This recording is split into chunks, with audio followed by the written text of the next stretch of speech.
एक घने जंगल में मिंकी चिड़िया का बहुत ही प्यारा सा घोंसला था। मिंकी चिड़िया अपने दो बच्चों पिंकी और टिंकू के साथ उस घोंसले में रहती थी। मिंकी चिड़िया अपने दोनों बच्चों से बहुत प्यार करती थी। उसी जंगल में एक बहुत बड़ा सांप रहता था। सांप बहुत जालिम था और वो परिंदों के अंडे और बच्चे खा जाया करता था। एक रोज़ मिंकी चिड़िया अपने बच्चों से कहती है, प्यारे बच्चों, आज मुझे जंगल में खाना लेने के लिए काफ़ी दूर जाना पड़ेगा। तुम लोग तब तक दरवाज़ा नहीं खोलोगे जब तक मैं ये ना कहूँ। टिंकू और पिंकी, प्यारे बच्चों, दरवाज़ा खोल दो। पिंकी बोलती है, मामा आप बिल्कुल फ़िक्र ना करें, हम तब तक दरवाज़ा नहीं खोलेंगे जब तक आप ये आवाज़ नहीं देंगी। आप बिल्कुल बेफ़िक्र होके चली जाएं, मैं अपना और भाई का बहुत सा ख्याल रखूँगी। मिंकी चिड़िया और उसके बच्चों की सारी बातें सांप सुन लेता है, जो कि उस वक़्त उनके घोंसले के पास से गुज़रा होता है। अपने बच्चों को समझाने के बाद मिंकी चिड़िया खाना लेने के लिए जंगल में उड़ जाती है। पिंकी और टिंकू अकेले घर में होते हैं कि अचानक दरवाजे से आवाज़ आती है, पिंकी, टिंकू, प्यारे बच्चों, दरवाज़ा खोल दो। पिंकी बगैर कुछ सोचे भाग के दरवाज़ा खोल देती है। उसे लगता है कि दरवाज़े पर उसकी माँ आई है। लेकिन पिंकी जैसे ही दरवाज़ा खोलती है तो सामने सांप को देख के फ़ौरन डर के पीछे भागना शुरू कर देती है।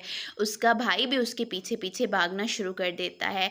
सांप जब देखता है कि बच्चे भाग गए हैं तो वो भी फ़ौरन घर में दाखिल हो जाता है और इससे पहले कि वो बच्चों को खाए उसे वहाँ अंडे नज़र आते हैं और वो चिड़िया के सारे अंडे फ़ौरन खा जाता है।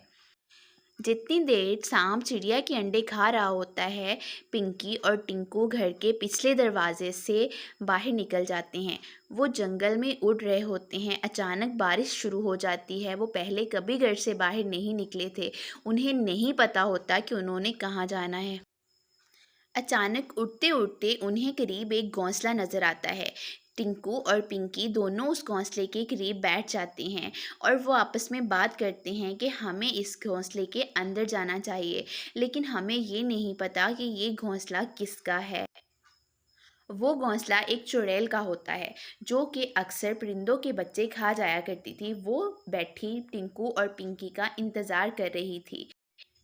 टिंकू और पिंकी घोंसले में चले जाते हैं और वो दोनों आपस में बात कर रहे होते हैं। पिंकी टिंकू से कहती है, भैया मुझे तो यहाँ पे कोई भी नज़र नहीं आ रहा, मुझे लगता है यहाँ पे कोई नहीं रहता। टिंकू कहता है, मुझे तो बहुत डर लग रहा है, मुझे लगता है ये घोंसला किसी भूत वूत का है। अभी वो दोनों बातें कर रहे होते हैं कि टिंकू और पिंकी की माँ यानी मिंकी चिड़िया उड़ते उड़ते वहाँ आ जाती है। उसे भी वही घोंसला नज़र आता है। उसका दरवाज़ा खुला होता है और वो दाखिल हो जाती है। जैसे ही मिंकी चिड़िया घोंसले में दाखिल होती है तो वो देखती है कि चुड़ैल ने उसके दोनों बच्चों को आग के ऊपर उल्टा लटकाया हुआ है। ये सब देखकर मिंकी चिड़िया बहुत डर जाती है। वो तेज़ी से उड़ते-उड़ते अपने बच्चों के पास आती है और अपनी चोंच में भरा हुआ पानी उस आग के ऊपर डाल देती है और वो आग फ़ौरन बुझ जाती है। जैसे ही वो आग बुझती है तो चुड़ैल उस आग में जलना शुरू कर देती है। फिर उन्हें पता चलता है कि असल में उस चुड़ैल की सारी जान उस आग के अंदर होती है। चुड़ैल के जलने के बाद मिंकी चिड़िया अपने दोनों बच्चों पिंकी और टिंकू को लेकर वहाँ से उड़ जाती है और अपने घोंसले की तरफ आना शुरू कर देती है। मिंकी चिड़िया अपने बच्चों को लेके खुशी-खुशी अपने घोंसले की तरफ आ रही होती है। रास्ते में अचानक वो देखती है कि एक शिकारी परिंदा सांप के छोटे से बच्चे को मारने की कोशिश कर रहा है। वो ये देखकर बहुत परेशान होती है। इससे पहले कि वो शिकारी परिंदा सांप के बच्चे को मार के खाता, मिंकी चिड़िया फ़ौरन वहाँ पे आ जाती है और कहती है, अरे ओ ज़ालिम परिंदे, क्या तुम्हें नहीं पता कि यहाँ जंगल में यूँ किसी परिंदे को मार के खाना कितना बड़ा जुर्म है? मैं तुम्हारी शिकायत यहाँ बादशाह सलामत से करूँगी और वो तुम्हें बहुत कड़ी सज़ा देंगे। शिकारी परिंदा गुस्से से कहता है, अरे ओ चिड़िया, तुम्हें तो मैं बाद में देख लूँगा। तुमने मेरा सारा खाना ख़राब कर दिया। तुम्हें तो मैं बाद में निपट लूँगा।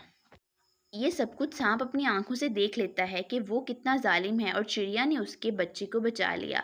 वो चिड़िया से माफ़ी माँगने का फ़ैसला करता है और अपने दिल में बहुत शर्मिंदा होता है।